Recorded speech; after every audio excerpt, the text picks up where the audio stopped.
നമസ്കാരം, എല്ലാവർക്കും ഫിസിക്സ് കോർണറിലേക്ക് സ്വാഗതം. നമ്മളിപ്പോൾ ഡിസ്കസ് ചെയ്തുകൊണ്ടിരിക്കുന്നത് സെറ്റിൻ്റെ പ്രീവിയസ് ഇയർ ക്വസ്റ്റ്യൻ പേപ്പേഴ്സാണ്. അപ്പോൾ അതിൽ കഴിഞ്ഞ പ്രാവശ്യം ഞാൻ ക്ലാസിക്കൽ മെക്കാനിക്സിൻ്റെ സെപ്പറേറ്റ് ആ ഒരു ടോപ്പിക്കിലുള്ള ക്വസ്റ്റ്യൻസ് കുറച്ച് കവർ ചെയ്ത് ഇട്ടിരുന്നു. അപ്പോൾ അതനുസരിച്ച് സ്റ്റുഡൻസിൻ്റെ കുറച്ച് താല്പര്യപ്രകാരം അല്ലെങ്കിൽ അവരുടെ റിക്വസ്റ്റ് പ്രകാരം ഇങ്ങനെ ഓരോ ടോപ്പിക് വൈസ് ചെയ്യുന്നതാണ് കുറച്ചും കൂടി എഫക്റ്റീവ് എന്ന് ഒരു സജഷൻ കിട്ടി. അപ്പോൾ അത് കാരണം അതനുസരിച്ച് ഇനി മാത്തമാറ്റിക്കൽ ഫിസിക്സിൽ ചെയ്യാൻ പോവുകയാണ്. ഇതുപോലെ ഇങ്ങനെ ഓരോ ടോപ്പിക്കായിട്ട് ടോപ്പിക് വൈസ് അതിൽ പ്രീവിയസ് ഇയർ ക്വസ്റ്റ്യൻസ് അങ്ങനെ ഡിസ്കസ് ചെയ്യുന്നതാണ് കുറച്ചും കൂടി എഫക്റ്റീവ് എന്ന് മനസ്സിലായി. അപ്പോൾ അതുകൊണ്ട് തന്നെ ഞാൻ ചെയ്യാൻ പോകുന്നത് മാത്തമാറ്റിക്കൽ ഫിസിക്സിലെ ക്വസ്റ്റ്യൻസാണ് ഇപ്പോൾ ഡിസ്കസ് ചെയ്യാൻ പോകുന്നത്. ഓക്കെ, നിങ്ങളുടെ സജഷൻസും എല്ലാം തന്നെ കമൻറ്റിൽ അറിയിക്കുക. ഓക്കെ, ക്ലാസ്സിലേക്ക് അടക്കാം. അപ്പോൾ നമുക്ക് മാത്തമാറ്റിക്കൽ ഫിസിക്സിലെ പഴയ ക്വസ്റ്റ്യൻസ് നമുക്ക് നോക്കാം. ഇപ്പോൾ first question, one of the eigen values of the matrix 0, 1, 1, 0 is +1. The corresponding eigenvector is 1, 1, 1/√2, 1, 1, 1/√2 I1, 1/√2, 1 - 1. നമുക്കറിയാം എങ്ങനെയാണ് ഐഗൻ വാല്യൂസ് കിട്ടുന്നത്, അതുപോലെ ഐഗൻ വെക്ടേഴ്സ് കിട്ടുന്നതൊക്കെ അല്ലേ. അതായത് ഒരു മെട്രിക്സിന് ക്യാരക്ടറിസ്റ്റിക് ഇക്വേഷൻ നമുക്ക് എഴുതാൻ പറ്റും. ഒരു മെട്രിക്സ് എ എന്ന് വിളിക്കുകയാണെങ്കിൽ A - λI എന്നുള്ളതിന്റെ ഡിറ്റർമിനന്റ് അതെന്ന് പറയുന്ന 0 എന്ന് നമ്മൾ ഇക്വേറ്റ് ചെയ്തിട്ട് കിട്ടുന്നതാണ് ക്യാരക്ടറിസ്റ്റിക് ഇക്വേഷൻ അല്ലേ. അപ്പോൾ അതനുസരിച്ചിട്ടാണ് ഐഗൻ വാല്യൂസ് കിട്ടുന്നത്. അപ്പോൾ ഇവിടെ തന്നിട്ടുണ്ട്, മെട്രിക്സും തന്നിട്ടുണ്ട്, അതിൻ്റെ ഒരു ഐഗൻ വാല്യൂവും തന്നിട്ടുണ്ട്. അപ്പം അതിന് കറസ്പോണ്ടിങ് ആയിട്ടുള്ള ഐഗൻ വെക്ടർ കണ്ടെത്തുക എന്നുള്ളതാണ് നമ്മുടെ ക്വസ്റ്റ്യൻ അല്ലേ. അപ്പോൾ നോക്കൂ, 0, 1, 1, 0 എന്നുള്ള മെട്രിക്സിനെ ഇൻറ്റു x1, x2 എന്നുള്ള കോളം മെട്രിക്സ് ആയിട്ട് മൾട്ടിപ്ലൈ ചെയ്ത് കഴിഞ്ഞാൽ എന്ത് കിട്ടണം? ലാംഡ, അതായത് ആ eigen value into that eigen vector x1, x2 എന്നുള്ള ആ കോളം മെട്രിക്സ് കിട്ടണം അല്ലെ. ഇവിടെ കോളം മെട്രിക്സ് ആ x1, x2 എന്ന് പറയുന്നതാണ് ഐഗൻ വെക്ടർ. ഓക്കെ, അപ്പോൾ നമ്മൾ matrix into eigenvector equal to eigenvalue into eigenvector എന്നുള്ളതാണ് ജനറൽ ഇക്വേഷൻ അല്ലെ. അപ്പൊ അതനുസരിച്ച് നമുക്ക് എന്ത് ചെയ്താം? ഇവിടെ 0, 1, 1, 0 into x1, x2 equal to +1 into x1, x2 എന്നുള്ള മെട്രിക്സ് അങ്ങനെ എഴുതിയിട്ടുണ്ട് അല്ലേ. അപ്പോൾ അത് ചെയ്ത് നോക്കുമ്പോൾ നമുക്ക് എന്ത് കിട്ടും? 0 + x2 ഈക്വൽ ടു x1 എന്ന് കിട്ടും. അതുപോലെ തന്നെ x1 + 0 ഈക്വൽ ടു x2. എങ്ങനെയായാലും എന്താ അതിന് it implies that x1 equal to x2 എന്ന് കിട്ടും ഇല്ലേ. അപ്പോൾ അങ്ങനെ കിട്ടിക്കഴിഞ്ഞാൽ നമ്മൾ അടുത്തത് let x1 equal to 1, then x2 എന്തായിരിക്കും? 1 തന്നെയാണ്, കാരണം x1 x2 ഈക്വൽ ആയതുകൊണ്ട്. നോർമലൈസേഷൻ ചെയ്യുമ്പോൾ നമുക്ക് എങ്ങനെ വരും?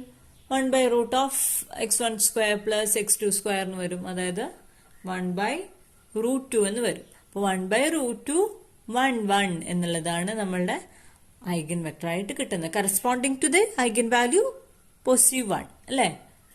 അതുപോലെ -1 എന്നുള്ള ഒരു ഐഗൻ വാല്യൂ കൂടിയാണ് ഈ മെട്രിക്സിന് വരിക. അപ്പം അതിനനുസരിച്ച് ഏതാണ് ഐഗൻ വെക്ടർ കിട്ടുക എന്നുള്ളതും കൂടി നിങ്ങൾ ചെയ്തു നോക്കൂ. ഇനി next question, a piece of wire 132 cm long is bent successively in the shape of equilateral triangle, hexagon, square and circle. The enclosed plane surface is of largest area when the wire is bent into the shape of circle, square, hexagon, equilateral triangle. അപ്പോൾ ഇതിൽ options അനുസരിച്ച് നമ്മൾ ചെയ്തു നോക്കിയാൽ മതി. ഓരോ ഷേപ്പിന്റെയും എന്താണ് area, surface area എന്ന് പറയുന്നതിന്റെ ഇക്വേഷൻ എങ്ങനെ എഴുതാൻ സാധിക്കും? സർക്കിളിന്റെ πr² ആണ്, സ്ക്വയറിന്റെ a² ആണ്, ഹെക്സഗണിന്റെ 3√3/2a² ആണ്, ഇക്വിലാറ്ററൽ ട്രയാങ്കിളിന്റെ √3/4a² ആണ്. ഇതിൽ 132 സെന്റിമീറ്റർ ആണ് ആ വയറിന്റെ ലെങ്ത് എന്ന് തന്നിട്ടുണ്ട്. അപ്പൊ അതനുസരിച്ച് ഓരോന്നിന്റെയും സർക്കംഫറൻസ് സർക്കിളിന്റെ സർക്കംഫറൻസ് ആകുമ്പോൾ 2πr ആണ് അല്ലെ. 2πr ഈക്വൽ ടു 132 ചെയ്യുമ്പോൾ അതിന് ആറിന്റെ വാല്യൂ കിട്ടും. അതനുസരിച്ച് ഈ സർക്കിളിന്റെ ഏരിയ πr² ഇട്ട് കൊടുക്കുക. അതുപോലെ എ സ്ക്വയർ കിട്ടാൻ സ്ക്വയറിന്റെ ആവുമ്പോൾ എന്താ 132 എന്ന് പറയുന്നത് സ്ക്വയറിന്റെ സർക്കംഫറൻസ് ആവുമ്പോൾ എന്താ 4a ആണ് അല്ലെ. 4a ഈക്വൽ ടു 132 എന്ന് പറഞ്ഞാൽ അതിൽ എയുടെ വാല്യൂ കിട്ടും. എന്നിട്ട് a² കണ്ടാൽ സ്ക്വയറിന്റെ സർഫസ് ഏരിയ കിട്ടും. സിമ്പിൾ ആയിട്ടുള്ള ക്വസ്റ്റ്യൻ ആണ്. അപ്പൊ അത് എല്ലാത്തിന്റെയും അങ്ങനെ നമ്മൾ കാൽക്കുലേറ്റ് ചെയ്ത് നോക്കാം. അപ്പൊ നമുക്ക് സർക്കിളിന്റെയാണ് നമുക്ക് എന്തായിട്ട് കിട്ടാം, ലാർജസ്റ്റ് ഏരിയ ഉള്ളതായിട്ട് കിട്ടാം. അപ്പൊ ആൻസർ ഓപ്ഷൻ എ സർക്കിൾ ആണ് വരാം. ഓക്കെ, ഇനി third question. The Laplace transform of 1 is. ഇത് ഡയറക്റ്റ് ക്വസ്റ്റ്യൻ ആണ്. ആൻസേഴ്സ് ഇതാ 1 0 to infinity integral e⁻st dt. പിന്നെ third option integral from 0 to infinity e⁻st dt. Option D integral from -infinity to infinity e⁻st dt. ഇത് നമുക്കറിയാം direct question ആണ്. എന്താണ് option B ആണ് answer അല്ലെ. 0 to infinity ആണ്, അതുപോലെ e⁻st dt ആണ്. ഒരു ഫംഗ്ഷൻ ഇൻറ്റു e⁻st dt ആണ് ഇവിടെ ഫംഗ്ഷൻ എന്ന് പറയുന്നത്. എന്താ 1 ആണ് തന്നിരിക്കുന്നത്. അപ്പോൾ 1 ഇൻറ്റു e⁻st dt അല്ലേ. അപ്പോൾ ഓപ്ഷൻ ബി ആണ് ആൻസർ വരാം. ക്ലിയർ അല്ലേ. അടുത്തത് fourth question. Direct delta function delta of A into X is. A എന്ന് പറയുന്ന ഒരു കോൺസ്റ്റന്റ് ആണ്, സ്കെയിലാർ കോൺസ്റ്റന്റ് ആണ്. അപ്പോൾ direct delta function delta of A into X എന്താണെന്നാണ് ചോദിച്ചിരിക്കുന്നത്. 0 ആണോ, അതോ ഡെൽറ്റ ഓഫ് എക്സ് ആണോ, അതോ 1/a ഡെൽറ്റ ഓഫ് എക്സ് ആണോ, അതോ a into delta of X ആണോ. അപ്പോൾ നമുക്കറിയാം ഡയറക്റ്റ് ഡെൽറ്റ ഫംഗ്ഷൻ എന്ന് പറയുന്നത് ഡിഫൈൻ ചെയ്തിരിക്കുന്നത് എങ്ങനെയാണ്. ഒറിജിനൽ, അതായത് 0യിൽ മാത്രം ഒരു വാല്യൂ ഉള്ള, അതിനൊരു ഇൻഫൈനൈറ്റ് വാല്യൂ ഉള്ള ഒരു ഫംഗ്ഷൻ ആണ് അല്ലെ. The direct delta function has a value only at origin, and elsewhere everywhere it has a value of 0 അല്ലേ. അപ്പോൾ നമുക്കിവിടെ നോക്കിയാൽ അറിയാം ഡെൽറ്റ ഓഫ് എ എക്സ് എന്നാണ് ചോദിച്ചിരിക്കുന്നത്. അത് scaling property of direct delta function ആണ് വരിക. ഓപ്ഷൻ സി ആണ് ആൻസർ വരിക. 1/a into delta of X ആണ് വരുന്നത്. ഇനി അതെങ്ങനെയാണ് വരുന്നതെന്ന് ജസ്റ്റ് ഒന്ന് നോക്കാം. Integral from -infinity to infinity delta of ax into dx എന്നുള്ളത് എന്താണെന്നുള്ളതാണ് നമുക്ക് ആദ്യം നോക്കേണ്ടത്. അപ്പോൾ അതിന് ax എന്നുള്ളതിന് let ax equal to u എന്ന് കൊടുക്കുകയാണ്.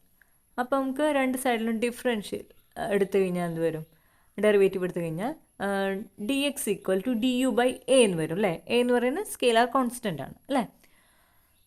അപ്പോൾ -infinity to infinity integral delta of u into du/a നമുക്ക് മാറ്റി എഴുതാമല്ലോ അല്ലേ.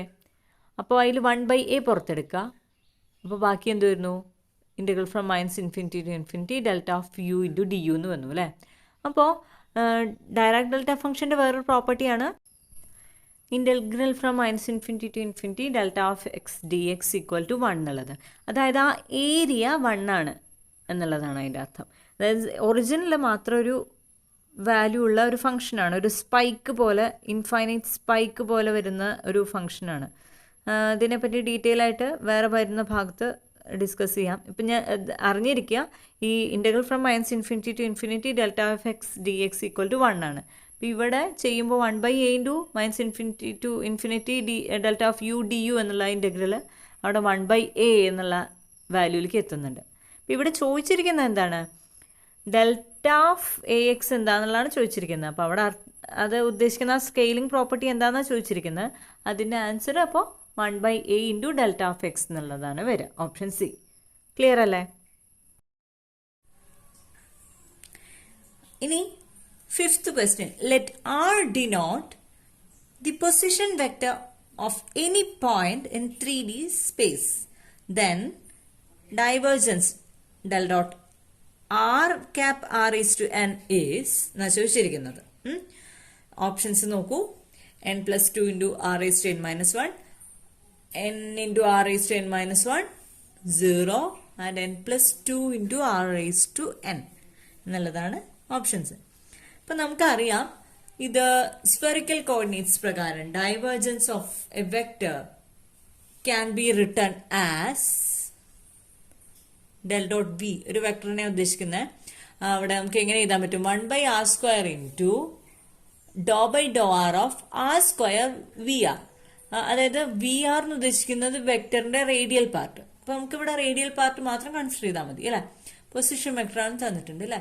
അപ്പൊ ഇനി നമുക്ക് r cap into R raise to എന്നിന്റെ ആണ് ഡൈവേർജൻസ് കാണേണ്ടത്.